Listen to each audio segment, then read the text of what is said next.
What's up mga ka-technician? Nagbabalikan DIY Pinoy Technician. Sa mga hindi pa nagsusubscribe guys, subscribe na kayo. Click ang notification bell button, click ang flash nyo rin ang mga videos.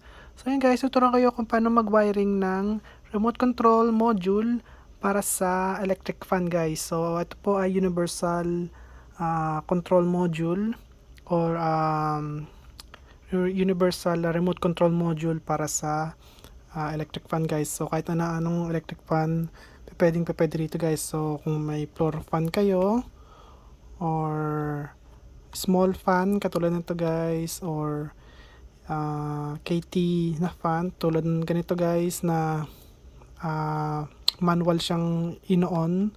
So ito guys, meron siyang remote control, kaya ang tawag dito ay remote control board para sa DIY lang guys.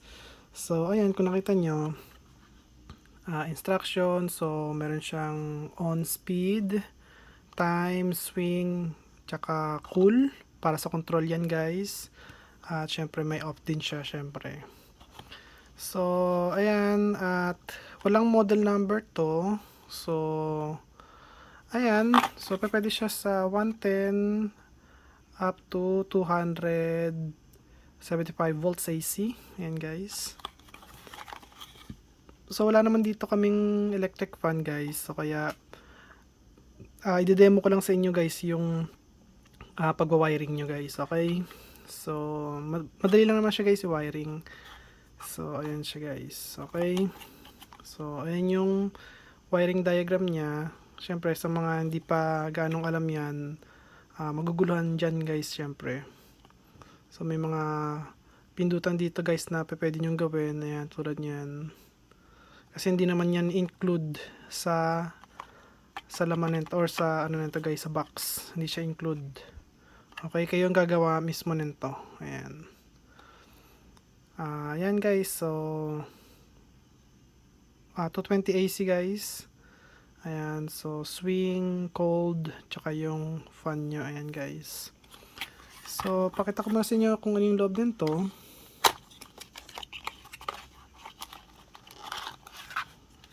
So ito yung control module niya guys. Ito yung remote control niya. So, ito yung manual niyan guys. At ito yung screwdriver niya. Ayan. So wala nang matitira. So pagka syempre bagong bili nito guys, wala pang kasamang battery nito. So yung sa akin guys ay nilagyan ko ng battery. So kaya kapag pinindot nyo to, meron niyang ilaw. Ayan. Okay, so gumagana yung remote. Kapag pinindot nyo kasi ito tapos walang ilaw, tapos may battery, so ibig sabihin, sira remote nyo. So ibalik nyo sa seller yan guys. Ibalik nyo agad sa seller. Make sure na battery na ilalagay nyo dito bago. Okay?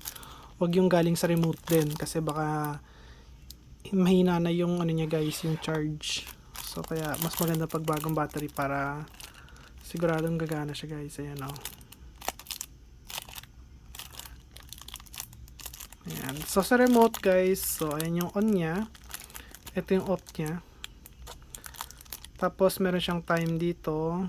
So yung time guys, ayan guys. So okay. Tsaka dito sa manual yan. Swing, cold, sleep. Ayan. Tapos yung off. Ayan.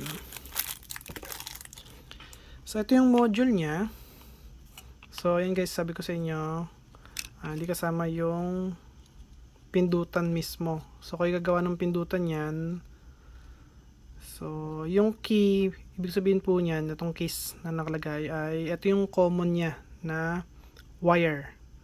Okay, so etong keys, pag pinagsama nyo sa on-off, gagana po yung on-off nya. So pindutan lang siya na toggle switch guys. Gawa kayo pindutan toggle switch. So yun yung on-off nyo. Pag pinagsama nyo tong dalawang to sa on-off, okay, sa toggle switch. So yung toggle switch, may dalawang ano lang yan guys. May dalawang, eto, tulad nito, toggle switch gamit nyo rito. So kaya pag pinagsama niyo yung on off, ito guys, so ito, tsaka yung key. So kung nakita niyo yung diagram niya, ayun o, tsaka on off, ayan, mag-on off siya. Pag pinagsama niyo man yung key at tsaka swing, ayan, ganyan. Pag pinagsama niyo yung key at tsaka speed, ayan. Or yung cold tsaka key, ayan guys. So basta yung key or yung keys ay yun yung common niya, kaya iba yung kulay dyan, kulay blue. Okay, wag yung pagkasamahin yung on swing or swing speed or speed cold or cold off, on off, kasi baka magkaroon na diferensya yung program niya guys. Okay, so make sure na yung key or yung keys yung common niya. Okay, tackle switch lang gamitin nyo dyan guys, pwede na yun, or pwede nyo gamitin yung pindutan ng ng video okay. So mas maganda yun guys, maganda yung pagkakaklik niya. So ayan guys, siyempre may kasama siyang IR sensor. So pwedeng tanggalin yan, tanggalin muna natin siyempre. At ayan lang yung mga component niya. So ayan guys. So ganito, pag kayo mag-wiring guys, ganito. So mas mabilis to guys kapag ganito ginawa nyo. So kaya may ganito tong cut. Ito, may dalawang ganito guys, slice. So ibig sabihin, yan yung putol niya na wire sa AC plug. Okay, so meron siyang white at saka black, or minsan ang kulay blue tsaka brown guys. So etong dalawa na to, ilalagay nyo yan dito, kahit saan dito nyo ilagay guys, dalawa na to dito sa AC. Okay, so puputulin nyo to. Okay, puputulin nyo, ilagay nyo rito. Okay, puputulin nyo, kahit baliktad ilagay nyo, kasi yung plug pagka sinaksak nyo sa outlet, kahit baliktaran okay lang. Okay, so ito putol na to. Okay, ang matitira na lang ay 4 na wire, green, red, black, at saka white. Okay, so yung sa capacitor, wag nyo galawin yan, dyan lang yan. Basta may matitira dyan na green, red, black, white. Or kung iba man yung kulay guys na natira, wala rito. So hanapin nyo muna yung pinagsama nila sa AC plug, kasi yun yung live. Okay, siya yung line 1. Okay, so kunin nyo yun. So kunin yung kulay na yon, tapos ilagay nyo rito sa may common. Okay guys, doon nyo ilalagay yan. So ito, nakalagay sa common. Okay, kung kulay white man yan, kulay violet, kulay green, kulay gray, so lagyan nyo siya sa common dito, sa com na nakasulat. Okay, dito nyo siya ilalagay ha, ito, ayan. Tapos yung 1, 2, 3 nya, so yung etong red, red tuloy, yung white, puputulin nyo yan, yung black puputulin nyo yan, puputulin nyo rin yung red. Okay, so yung white is 1, syempre, so yung white talagay nyo dun sa 1. Yung 2, black, syempre putulin nyo yan, lagay nyo dun sa may 2. Tapos yung 3, yung red, putulin nyo yan, lagay nyo dun sa may 3. Under na po yan guys. So pag on nyo pa lang nito, so syempre pa-plug nyo muna sa outlet. Pag plug nyo sa outlet, on nyo lang to, tak. Syempre balik nyo to guys, kasi hindi gagana yan kung wala to. So pag on nyo, pak. So mag-on syempre yan. Mag-on yung number 1 yan. And then syempre kapag gusto nyo ilipat sa number 2 or number 3, so pipindutin nyo lang yung ito, yung on. So 1, 2, tapos 3. Tutunog naman yan guys may buzzer naman siya So tutunog yan. Okay, yun lang pinakamadaling paraan guys, mas mabilis yon. So putulin nyo to, lagay nyo dun sa may AC, baliktaran, okay lang. So make sure na alam nyo yung common na wire, or yung live wire, or yung line 1. Okay, kasi ito lang yung naiiwan guys kasi yung tatlo rito na wire lagi magkakadikit dito sa may selector ng electric fan. So yung tatlo na yon, pagsamahin nyo yung tatlo, itali nyo agad, tapos yung natitirang pagkahiwalay, yun ang common. So kaya lagay nyo dito sa may common. Tapos itong tatlo na to, kahit naman magbalik-baliktad yan dito, malalaman nyo naman kung saan yung 1, 2, 3 eh. So kung nabaliktad yung 3 nalagay sa 1, so baliktarin nyo lang silang dalawa. Hindi naman guys masasira yan eh, walang masasira dyan. Kahit na magbaliktaran dito yung 1, 2, 3 na to, okay lang guys. Wag lang magbaliktad yung common may ilagay nyo rito, wag. Okay, so basta alam nyo lang yung common na wire. Okay, hindi ko sinabi na lahat is green ng kulay ng common, kasi yung iba may kulay white eh, or may gray na kulay. Okay, so kaya dito nyo ilalagay yung common na yan guys. So ayoko rin kayo maliin, syempre. So basta yung nanggaling dito, unang wire na pumasok sa selector, so yun guys, ilagay nyo na agad dito pagka pumasok sa may selector. Okay, tapos yung dito na sumunod na wire, yung pangalawang wire. Okay, so yung palang pangalawang wire, yung galing sa AC, pasok nyo rin dito. So dalawa na sila. Tapos yung pinagputulan nun, dito na sa common. Okay, tapos yung 1, 2, 3, balik-balik rin nyo man dito, okay lang. Okay, ako pinapaulit sa inyo to para hindi kayo guys magulo. Okay, hindi kayo malito. Kasi mahirap na malito. So, ayan, kasi to Chinese to, hindi naman natin to maintindihan. So ngayon guys, sa likod nito ay may diagram tayo kung paano siya mag-work. Ayan, kung masira man yan, sira power supply nya, so ayan, may diagram tayo dyan. So kung masira man ito, wala tayong magagawa guys, kasi ito ay programmable na to, nakaprogram na rito lahat. Okay, so ayan yung kung paano siya mag-work guys. So ayan, meron siyang 3 amps na fuse. Ito guys, 3 amps na pass blow fuse, glass fuse. 3 amps dito sa may neutral. So galing sa neutral, ito guys, ito. So ayan, para di ko kayo niloloko. So neutral, ayun guys. So ito yung glass fuse nandito, ito. Ayun okay. So ito yan, neutral glass fuse. Tapos yung out nya, ito. So neutral number 1, nakalagay yan dito sa mga triac. Puro triacs po to guys. So kaya nilagyan ko dito ng parang 11, pero hindi siya 11. Naka-slant yan guys, slant. Ito pong cold at saka swing ay magkapares po yung number niyan. Itong Mach 97A8.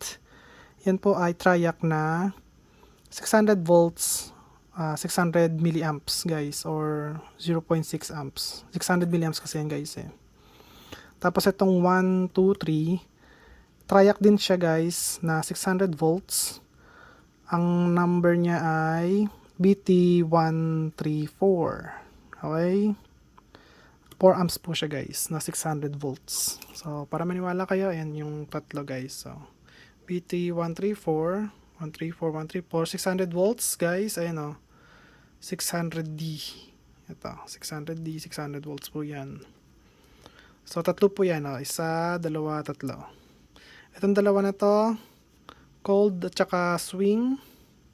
Ito po yan guys.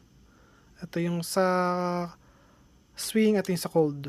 So ayan, swing, tapos cold. Ito yung 1, ito yung 2, ito yung 3. So kaya kahit break 3 natin yan dito, yun ang kakalabasan yan guys. Ayan.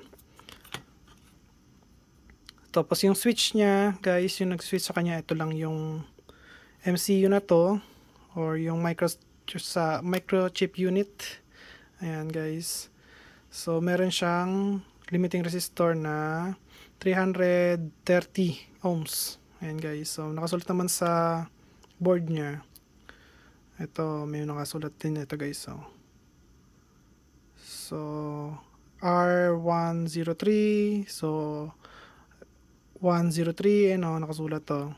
So, 10 ohms, 10K na resistor yan guys, 10K ohms. Tapos ito naman, C104, so 100 nanofarad. So, mga nakasulat po yan dito. Ayan. So, simulan natin dito guys. So, ayan, nandito na tayo. So, ito, pumunta siya guys dito sa may mga N1 niya guys, ito. Siyempre, lalabas yan. Pag nag-on to, lalabas yung output. Siyempre, output. Sa number 3. So, yan, pupunta guys sa may coil. Tapos, babalik po yan sa may COM. Dito. Okay? So, parang nangyari is, pinagsama nyo lang yung neutral at saka yung live kasi naka-live yun guys, so naka-rekta pa rin siya sa live.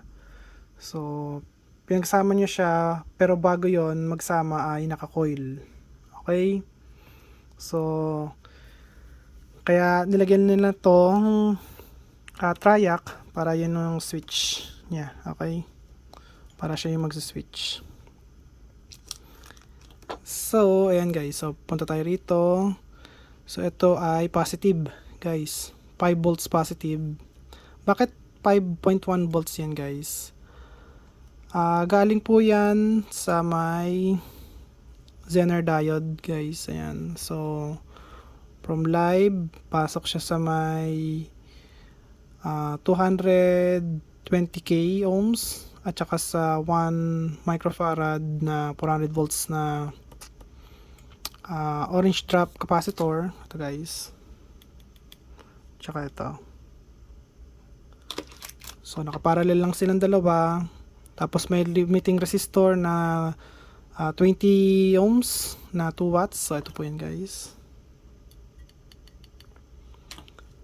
Tapos diretso yan guys sa M7 or pwede nating ilagay dito ang 1N4007. Dalawa yan guys. So, baliktaran po yan. So, isa yung negative niya. Tapos, ito yung positive niya. So, maglalabas siya ng negative dito. Maglalabas siya ng positive dito guys. Kasi positive na yung nilabas niya rito. Tapos, negative na yung nilabas niya rito sa kabila. So, ito na yung ground natin. Or yung negative. Ito na yung positive natin guys. Okay? Tapos ito yung limiting natin guys, tag dito, limiting diode or Zener diode guys. Siya lang yung maglilimit niyan kasi bakit niya nililimit kasi may resistor dito tsaka capacitor dito na nililimit siya guys. Kaya hindi agad to puputok kasi nakalimit guys yung current. Tapos yung output niya, ayan, may 100 nanofarad, dalawang 100 nanofarad. Ito po yun guys, oh. Isa, dalawa. Ayun. Tapos 10k ohms yung kanina, 10k ohms na naka series sa tag dito. Sa LED natin ito guys. Naka-series yan. So kaya kung nakita nyo, yung 10k naka-series sa may LED natin. Tapos ang labas niya ay 5 volts. So, yung 5 volts, papasok dito sa may MCU, BCC guys. Papasok din dito sa may IR sensor natin at papasok din dito sa may buzzer. Ito guys. So, pumasok siya rito. Tapos, pumasok pa siya dito. Ito. So, tatlo yung pinasukan niya guys. Tapos, ayan na. So, on guys. So, ito yung mga number ng nasa IC. So, yung 1 wala rito, none po yun or non-contact. Tapos, yung number 2, ito, yung swing. Number 3, speed. Number 4, ground. Number 5, ground. Number 6, on-off, guys.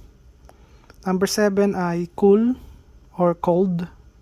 Kasi ang cool dito, guys, hindi ko alam ba't cool nilagay nila rito kasi ano lang naman to on off, push button lang naman yan eh. So itong cool na to, siya yung mag-on ng cold dito, guys. Tapos yung swing dito, siya yung mag-on ng SW rito, guys. Ayan. So 7 na tayo, and then 8 wala, guys, non-contact. 9 wala rin. So yung 8 tsaka 9 wala ding contact, yon, non-contact. Tapos ito yung 10, 11, 12, 13, 14 BCC, 15 number 3, 16 ito, guys, sa may buzzer, 17 ito, guys, sa key. So may limiting 2K resistor siya. 18 ito, guys, sa may input ng IR, guys. So kapag ka nakakita ng ilaw yan, magbibigay siya ng signal na 5 volts kasi galing sa BCC yung 5 volts. Okay? So yung eto, guys, baka nalito kayo dito, bakit ganito to. Etong 1, 2, 3, sinabi ko sa inyo, meron din siyang ganito. So imagine nyo, copy natin to, tapos i-paste lang natin dito sa mga to. So dalawa lang yung i-paste natin to, kaya ito yan, guys. So 1, 2, 3. Tapos ito, dalawa lang naman sila. So ito, yung swing at saka yung cold. So ito yan, 1, 2. Ika-copy mo lang to, guys, tapos i-paste nyo lang dyan. So hindi ko na dinamihan, guys, kasi para hindi kayo malito. Okay? Kaya ako ginawang ganyan lang. Napaka simple lang yan dyan, guys. So, ayan. So, live direkta sa may common. Ayan, guys. So, napaka simple. Diba? Yung live nito nakarekta sa may common. So, ayan, kitang-kita naman dito. So, neutral, pasok. So, labas niya, mga output niyan, guys, syempre. Swing, cold, 1, 2, 3. Yan lang yung mga output niyan. Ang input niyan dito lang, guys, sa may pindutan. Okay, basta common, guys, ha, yung key. So pagsamahin nyo lang to sa may pindutan, magkakaroon kayo on off. Itong dalawang to, pagsamahin nyo to sa swing, di magkakaroon kayo swing na pindutan. Okay, pindutan nyo, puro pindutan. So ilang pindutan to? Isa, dalawa, tatlo, apat na pindutan kailangan nyo rito. Okay. So, kung di nyo pa rin alam, di nyo pa rin mag-gets, at gusto nyo yung idea na to, mas maganda na lang, guys, ipagawa nyo sa may, or sa totoong technician, guys, syempre. Para hindi nyo masira yung module. Although, mura lang naman to. Baka meron na ito sa Shopee na. Kasi nabili ko to sa may AliExpress. Ayan. So, ayan, guys. At kung nagustuhan nyo ang video ko, huwag kalimutan mag-like, share, subscribe. Click notification bell button. Click nyo, guys. Bye. Peace.